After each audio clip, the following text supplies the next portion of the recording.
O período da Idade Antiga se estende de 4.000 anos antes de Cristo a 476 depois de Cristo. Já haviam vestígios de civilizações bastante avançadas, mostrando estrutura de sociedades escravistas e de servidão coletiva. O povo era marcado por uma realidade mística, a religiosidade dos egípcios, as buscas gregas pela perfeição, o retorno da natureza humana, até a fundação do cristianismo e a religião oficial do Império Romano, por exemplo. Esse período iniciou com a escrita avançada e se estendeu até a queda do Império Romano Ocidental. Esse período foi muito importante para a arte, influenciando até hoje na arquitetura, pintura, dança, roupa e escultura. Veja agora como eram as artes nesses três grandes impérios da Idade Antiga.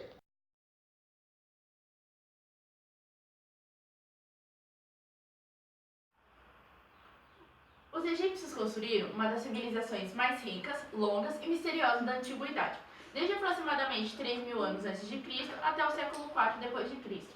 O Egito prosperou em torno do Rio Nilo praticamente isolado, sem a influência de outras culturas, até seu domínio pelos romanos. Seu povo acreditava na existência de deuses muito importantes para a sua vida. O faraó era considerado um dos deuses mais importantes sobre a terra, representando assim os homens.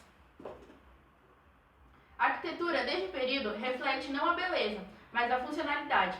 Portanto, era sólida e criada para durar.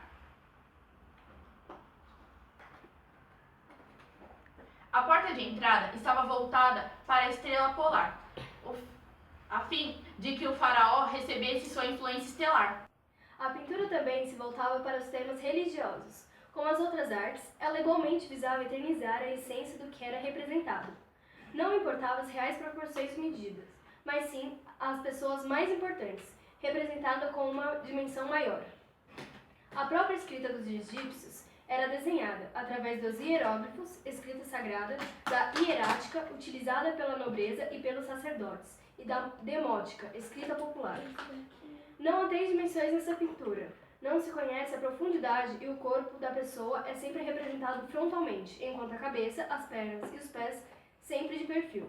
Na escultura, deuses e faraós passam sempre uma impressão de serenidade, quase sempre representados de frente, sem expressar emoções.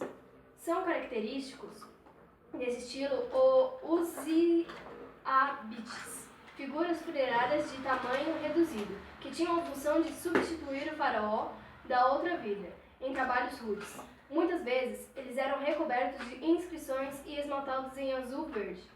Os baixos relevos são igualmente exemplares da escultura egípcia. Os próprios hieróglifos eram transcritos, muitas vezes em baixo relevo. Perucas.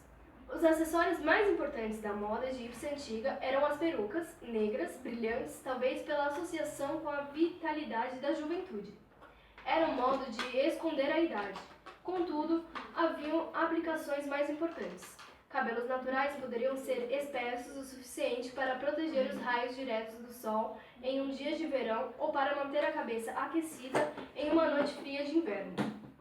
Por outro lado, uma cabeleira espessa era desconfortável quando estava muito quente dentro dos recintos, além de ser em um terreno propício para as piores. A solução era simples: egípcios com recursos poderiam cortar o cabelo curto e usar uma peruca. Maquiagem egípcia para os olhos. A maquiagem para os olhos no Antigo Egito era extremamente elaborada e criava aparência amendoada, que se tornou característica nos antigos egípcios. A história desse tipo de maquiagem remonta ao ano 4000 a.C. Eram usados concentrados de cor para cílios, pálpebras e sobrancelhas. As cores favoritas eram o preto e o verde.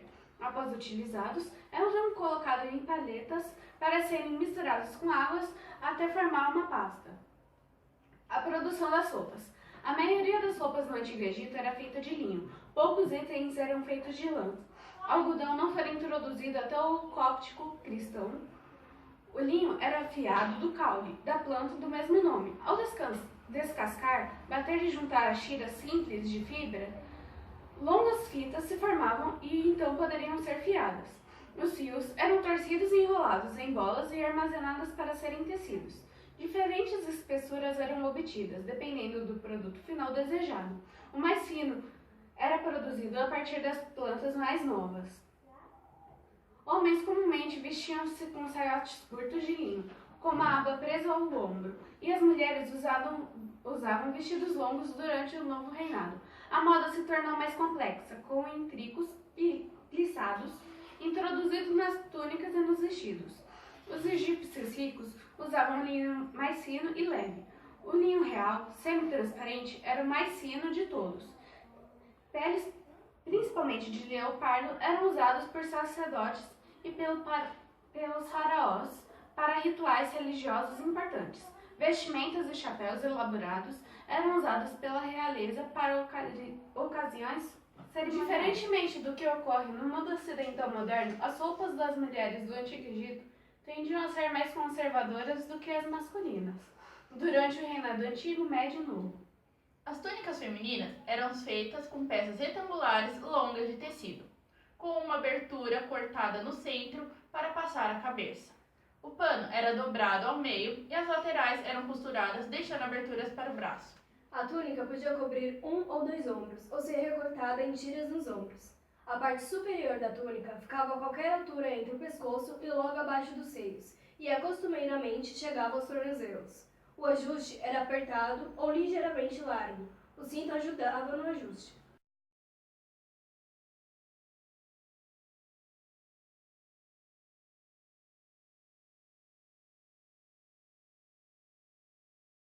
Na época do Império Antigo, entre 3 e 5 dinastia, 2635 a.C.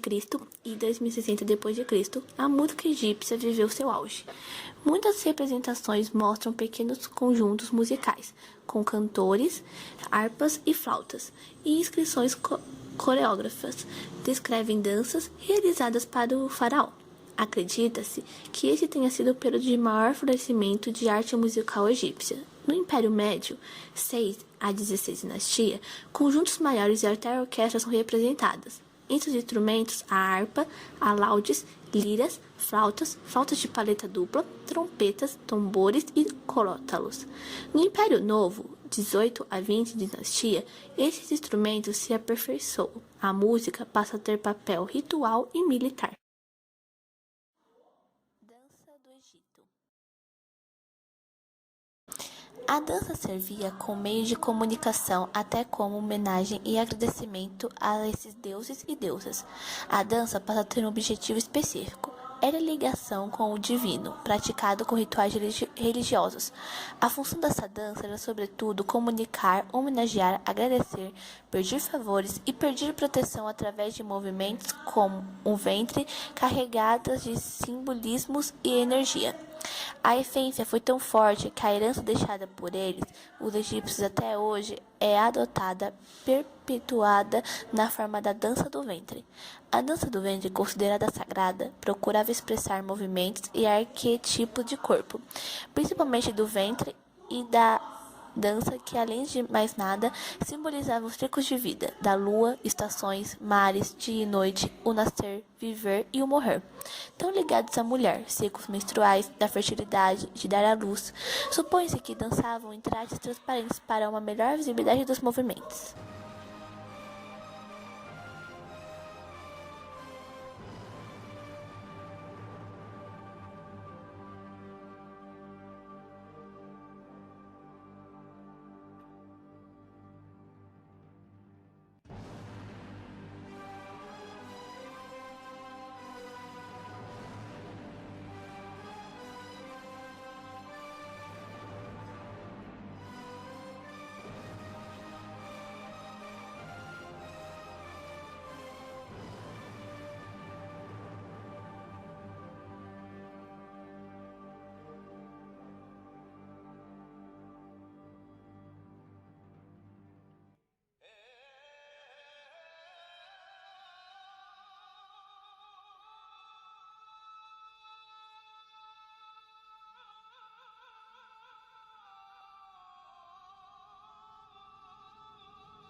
antigos se destacaram muito no mundo das artes. As esculturas, pinturas e obras de arquitetura impressionam até os dias de hoje, pela beleza e perfeição. Os artistas gregos buscavam representar, através das artes, cenas do cotidiano grego, acontecimentos históricos e principalmente temas religiosos e mitológicos. Na arquitetura, os templos foram edificados a partir do século VII. Os primeiros eram uma espécie de cabana, construída com madeira, cascalho e tijolos de barro, algumas vezes com tetos de folhas. Colunas de pedra são ingressadas do século VI, momentos em que os arquitetos passam a desenvolver o trilito, 2 pilares de sustentação e um fecho horizontal. Os templos gregos apresentavam uma harmonia simétrica entre o átrio de entrada e dos fundos. O mais importante é o Paternon de Atenas. A arquitetura grega pode ser dividida em 3 estilos. Coríntico, um pouco utilizado pelos arquitetos gregos, caracteriza-se pelo excesso de detalhes. Dorico, estilo com poucos detalhes, transmitindo uma sensação de firmeza. Jônico, este estilo transmitia leveza em função dos desenhos apresentados, principalmente das colunas em construções. Na pintura, a expressão maior era a arte cerâmica. Os vasos gregos são muito conhecidos por seu colorido, sua harmonia, o equilíbrio de suas formas, a busca da perfeição. Utilizados em rituais religiosos, tinham também objetivos funcionais, para armazenar água, vinho, azeite e mantimentos. Suas formas correspondiam estritamente ao seu uso. Suas pinturas reproduziam cenas cotidianas dos gregos e também passagens da mitologia grega. As esculturas gregas expressam um esforço artístico mais sublimes, de certa forma até hoje insuperáveis. Representam o ideal grego de perfeição. O antropocentrismo, o equilíbrio e o movimento em seu grau mais elevado. As dos períodos araico foram profundamente influenciadas pelos mesopotâmios, egípcios e artistas da Ásia Menor. 2 modalidades se destacam neste período: o kouros, figura masculina, e a chore, imagem feminina. Escultores do século VI e princípio do século V estudaram detalhadamente o corpo humano, incrementando nas estátuas dessa época suas proporções e medidas. No período clássico, passa-se a procurar um movimento, usando-se então o bronze, mais resistente que o mármore. As figuras femininas são libertas de suas roupas, surgindo assim estátuas de mulheres nuas. A Grécia clássica distingue claramente a cosmética, higiene, da arte da maquiagem. Na Grécia clássica, a sociedade era feita por e para os homens. As mulheres, seres destituídos de direitos cívicos, eram úteis apenas para a reprodução. Não tinham o direito de se dedicarem a si próprias, pois deviam se consagrar exclusivamente a seus filhos. A mulher da época tinha, porém, o dever de manter a sua pele branca, o que demonstrava que ficava em seu domicílio e não saía ao sol. E não deveriam usar maquiagem, exceto para receber seu marido ou amigos. As gregas usavam também mel para tratar de seus lábios e fabricavam cremes com produtos de origem animal, adicionados a excrementos de touros e cabras. Por fim, não devemos nos esquecer que os cosméticos e as maquiagens chegaram à Grécia e ao Império Romano graças às caravanas, que comercializavam seda e especiarias na Europa. O termo cosmético deriva do grego cosméticos, derivado por sua vez da palavra cosmos, harmonia ou ordem. Quanto à arte da perfumaria, já se usa o olíbano, mirra, canela, cravo, benjoim e sândalo como instinto de sedução do século IV a.C. As gregas sombreavam os olhos de negro e azul e aplicavam carmim para avivar as maçãs do rosto. Os lábios e as unhas eram igualmente alvos e especiais, cuidados sendo pintados de tons uniformes tal como os sociais que surgiram em 4000 a.C. na antiga Grécia eram perigosos porque continham uma grande quantidade de chumbo na sua composição e chegaram a causar várias mortes prematuras. O rouge era um pouco mais seguro, embora fosse feito com amoras extraídas de algas marinhas, substâncias naturais. A cor era extraída do cinábrio, sulfeto de mercúrio, um mineral vermelho. O mesmo rouge era usado nos lábios, como batom, onde era mais facilmente ingerido, e também causava envenenamento.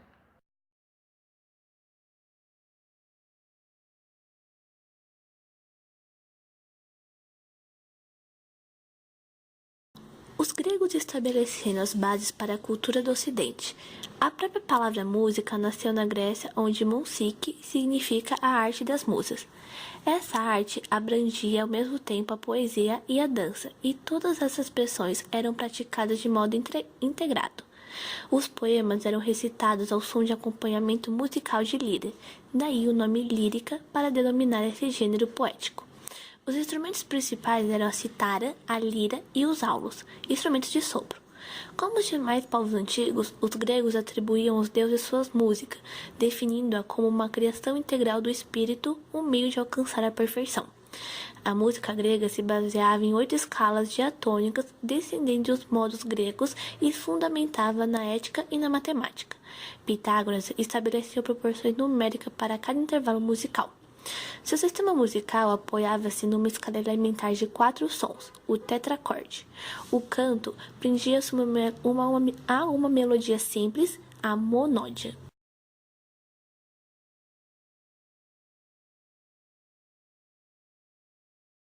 Na Grécia Antiga, a dança parece completamente presente em quase todos os setores da vida social, na religião, na educação, nas datas de comemorações, nos ritos agrários, nos estudos filósofos e na vida cotidiana.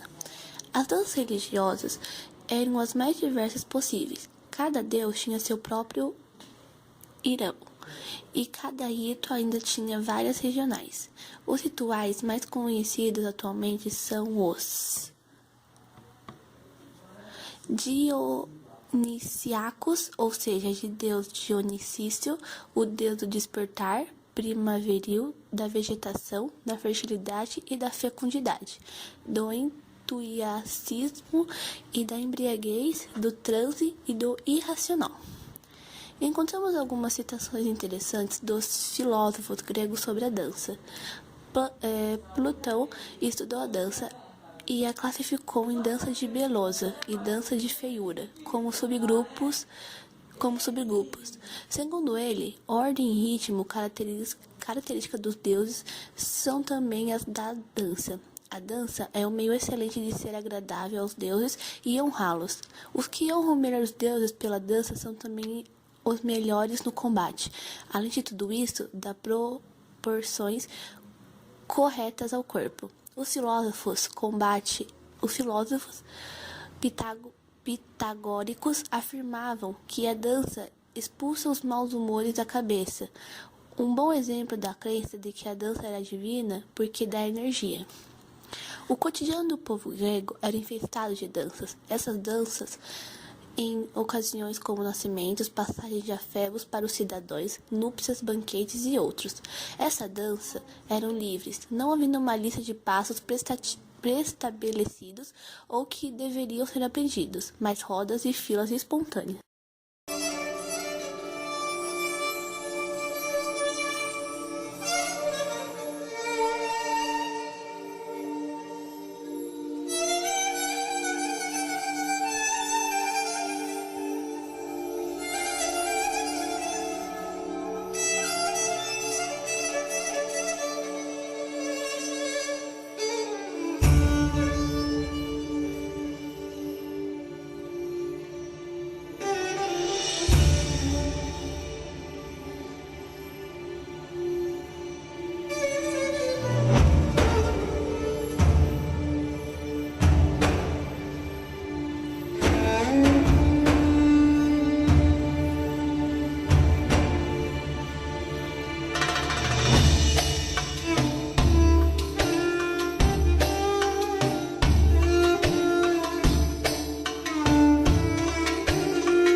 Com forte influência dos etruscos, a arte romana antiga seguiu os modelos e elementos artísticos e culturais da Grécia Antiga e chegou a copiar estátuas clássicas. Imperadores, deuses e figuras mitológicas foram retratados nas esculturas romanas. A arquitetura romana. Durante a época do auge do Império Romano, houve a construção de diversos monumentos públicos em homenagem aos imperadores romanos. Na arquitetura, destacam-se a construção de portais, aquedutos, prédios, monumentos e templos. Pintura romana. A pintura mural, a frescos, recorreu ao efeito da tridimensionalidade. Os afrescos da cidade de Pompeia, soterrada pelo vulcão Vesúvio em 1 ano antes de Cristo, são representativos desde período. Cenas do cotidiano, figuras mitológicas e religiosas e conquistas militares foram temas das pinturas romanas. Os gêneros artísticos mais comuns da pintura romana eram paisagens, retratos, arquiteturas, pinturas populares e pinturas A triunfais. queda da monarquia etrusca se deu lugar em 509, ao regime republicano.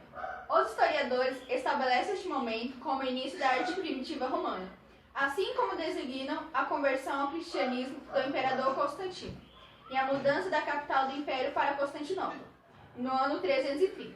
Como final deste período artístico, costuma-se dividir a arte romana em duas eras distintas, a da Roma República e a Roma Imperial, do ano 27 a.C. em diante. A princípio, as manifestações artísticas estavam circunscritas à cidade de Roma, presas à sua herança etrusca, mas aos poucos expandiram-se pela Itália e pelo Mediterrâneo, e receberam uma profunda influência da cultura grega. Ecléticas por natureza, pela sua expansão geográfica e colecionar diversas colônias, a arte romana tem como princípio característica a diversidade de estilos. Ao contrário de outros povos que retratavam seus imperadores, os romanos procuravam representar todos os habitantes do amplo império, desde a classe média até os próprios escravos. O traje romano foi desde sempre influenciado pelo vestuário grego. Em Roma, o traje civil era formado por 2 tipos de roupa: túnica de forma retangular, feita em linho ou lã que cobria todo o corpo, túnica semelhante à anterior, mas que tinha um capuz.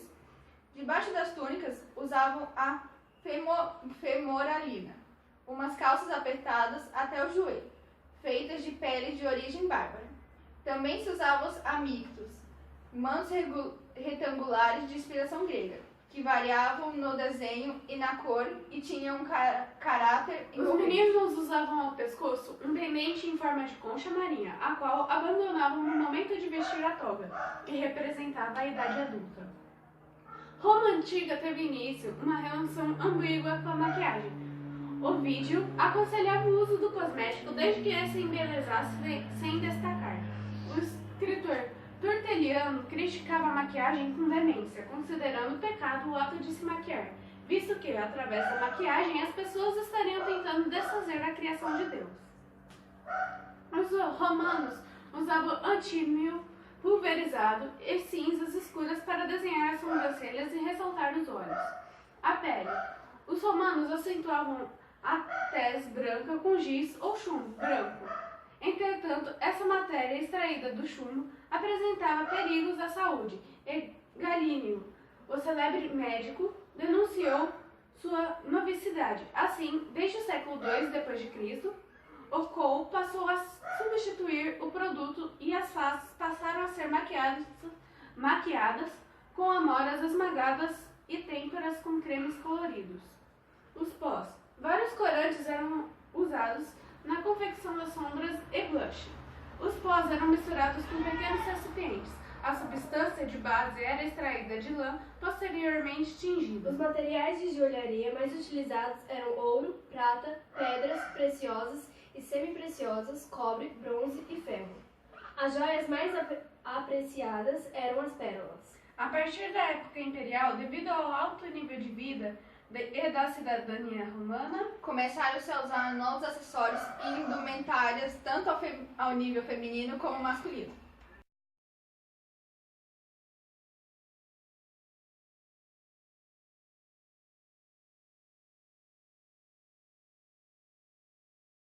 Podemos identificar algumas formas musicais diferenciadas a partir do contexto no qual se desenvolveu.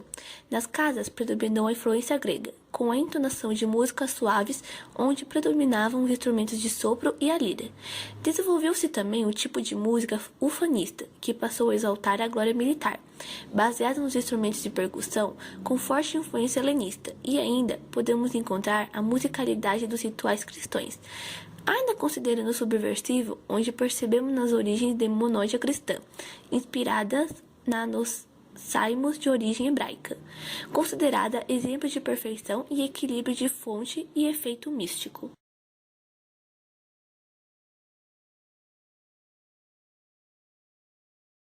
Na dança, ao contrário do que ocorreu em outras artes, o Império Romano não seguiu os passos da cultura intrusa que evidenciou na abundante decoração funerária.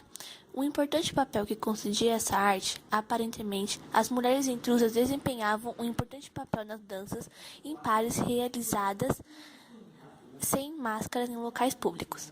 A cultura romana, em seu sóbrio racionalismo, era avessa à dança que, até o início do século III, restringia-se a formas processionais, ligadas a ritos de guerra e agrícolas. Mais tarde, a influência intrusa grega se disseminou, mas as pessoas que dançavam eram consideradas suspeitas, efeminadas e mesmo perigosas pela aristocracia romana. Por volta do ano de 1150 a.C., foi ordenado também o fechamento de todas as escolas de dança, o que não irradiou a prática. Dançarinos e professores eram trazidos em número cada vez maior de outros países.